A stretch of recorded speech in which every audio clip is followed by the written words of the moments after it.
Kylian Mbappe dan Erling Haaland. Dua nama inilah yang diproyeksikan akan memimpin era baru dunia sepak bola. Tapi orang-orang sepertinya lupa nih bahwa ada satu pemain lagi yang layak untuk diperhitungkan. Siapa lagi kalau bukan bintang muda Fiorentina, Dusan Vlahovic. Sejak tampil mengesankan musim lalu dengan torehan 21 gol dari 37 laga Serie A, Vlahovic kembali melanjutkan performa apiknya di musim ini. Dari 21 laga di Serie A sejauh ini, Vlahovic sukses mencetak 17 gol serta 3 gol tambahan di Piala Italia. Reputasinya sebagai salah satu striker tertajam di dunia pun semakin terdengar, dan sepertinya ada banyak nih yang penasaran sama kisah seorang Dusan Vlahovic. Nah, di video kali ini, gue bakal ceritain tentang siapa sih bintang muda Serbia ini dan gimana sih kisahnya. Penasaran? Langsung aja kita bahas ya. Let's go! Dusan Vlahovic lahir di ibu kota Serbia, yaitu Belgrade, pada tanggal 28 Januari di tahun 2000. Karir profesionalnya berawal dari salah satu klub tertua di sana, yaitu Partizan Belgrade. Di klub ini, dia sempat memecahkan berbagai rekor, yaitu yang pertama, sebagai pemain termuda ketika membuat debutnya melawan OFK Beograd di tanggal 27 Februari 2016, ketika usianya 16 tahun dan 24 hari. Selain itu, dia juga jadi pencetak gol termuda ketika mencetak gol dalam kemenangan 3-2 melawan Ratnik Surdulica. Performanya yang bagus pun menarik perhatian berbagai klub di seluruh penjuru Eropa. Sempat dirumorkan akan pindah ke Inggris, tapi akhirnya dia pun dibeli oleh Fiorentina di musim 2018-2019.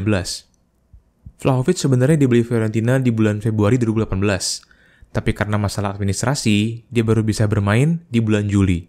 Datang dengan ekspektasi tinggi, awal karirnya di Fiorentina pun gak berjalan mulus. Dia sempat bermain di beberapa pertandingan tanpa mencetak gol dan cuma jadi starter di satu laga Serie A.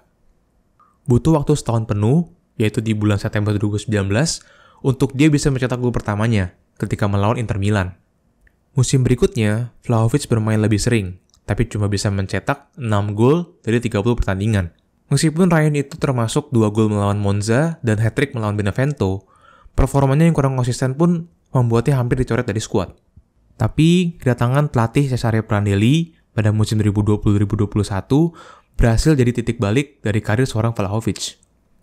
Setelah hanya mengemas 1 gol dari 10 laga Serie A pertama di musim itu, Vlahovic memulai catatan gol spektakuler di akhir bulan Desember. Sejak 16 Desember 2020, Vlahovic mengemas 28 gol dari 39 pertandingan dan jadi pemain termuda yang mencetak lebih dari 20 gol bagi Fiorentina dalam satu musim. Ini merupakan yang pertama sejak terakhir kali dilakukan oleh sang legenda, yaitu Gabriel Batistuta. Rekornya pun gak berhenti di sana aja. Di tahun 2021, cuma ada 2 pemain di 5 liga top Eropa yang mencetak lebih dari 25 gol milik Vlahovic, yaitu 2 bomber Bundesliga, Erling Haaland dan juga Robert Lewandowski. Dan selama tahun kalender, cuma ada 3 pemain di bawah usia 25 tahun yang bisa mencetak 20 gol, yaitu Mbappe, Haaland, dan juga Vlahovic. Puncaknya, tentu ketika Vlahovic sukses menyamai rekor Cristiano Ronaldo di tahun 2020 ketika dia mencetak 33 gol di Serie A dalam 1 tahun kalender. Di tahun 2020, Vlahovic juga membuat debut senior bersama timnas Serbia.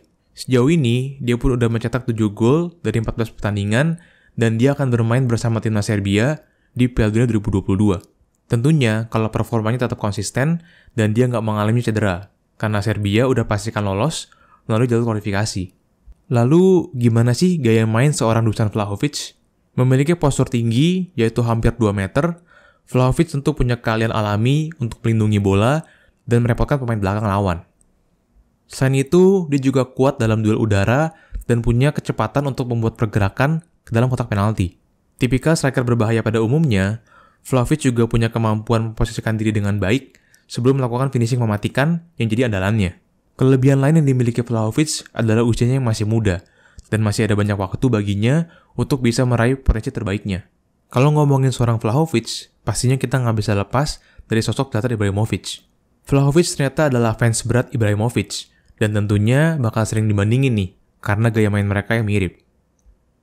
Akhirnya, Vlahovic pun bertemu dengan idolanya di bulan Maret 2021, ketika Fiorentina takluk dari Milan dengan skor 3-2. Dia pun memberanikan diri untuk meminta jersey Zlatan, dan Zlatan pun menandatanganinya. Mereka juga foto bareng, dan Zlatan memotivasi Vlahovic untuk terus bermain bagus dan pantang menyerah. Performa luar biasa dari Vlahovic tentu menarik minat berbagai klub besar di Eropa saat ini. Dan sepertinya udah jelas juga kalau masa depan Vlahovic tidak akan bersama Fiorentina. Kontraknya berakhir di musim 2020-2023 dan Vlahovic pun udah memutuskan untuk nggak memperpanjang kontraknya. Walaupun klub sendiri udah menawarkan Vlahovic untuk jadi pemain dengan gaji tertinggi dalam sejarah klub. Dengan sisa waktu yang ada, Fiorentina pun udah mulai mencari klub peminat untuk merekrut Vlahovic. Salah satu klub yang dirumorkan tertarik untuk merekrut Vlahovic adalah Arsenal, yang dikabarkan siap untuk memenuhi semua permintaannya. Tapi permasalahan terbesarnya adalah Arsenal yang belum tentu bisa mengamankan zona Liga Champions. Berikutnya ada Juventus, yang terkenal udah sering banget nih merebut talenta terbaik dari Fiorentina, seperti Roberto Baggio, Giorgio Chiellini, Federico Bernardeschi, dan musim lalu Federico Chiesa. Man City pun dikabarkan menjadikan Vlahovic sebagai pilihan berikutnya, andaikan mereka gagal untuk merekrut Erling Haaland. Selain itu, ada beberapa klub juga yang masih memonitor situasi, dan bisa aja membuat tawaran secara tiba-tiba. Jadi, mau kemana nih Vlahovic? Oke guys, mungkin sekian dulu untuk video kali ini. Gimana nih pendapat kalian tentang Dusan Vlahovic? Apakah dia benar-benar jago, atau justru cuma overrated? Tulis di kolom komentar ya. Oh iya, jangan lupa like kalau kalian suka dengan video ini, dan subscribe juga ya guys, supaya nggak ketinggalan video-video berikutnya. Thanks for watching and see you in the next video. Bye!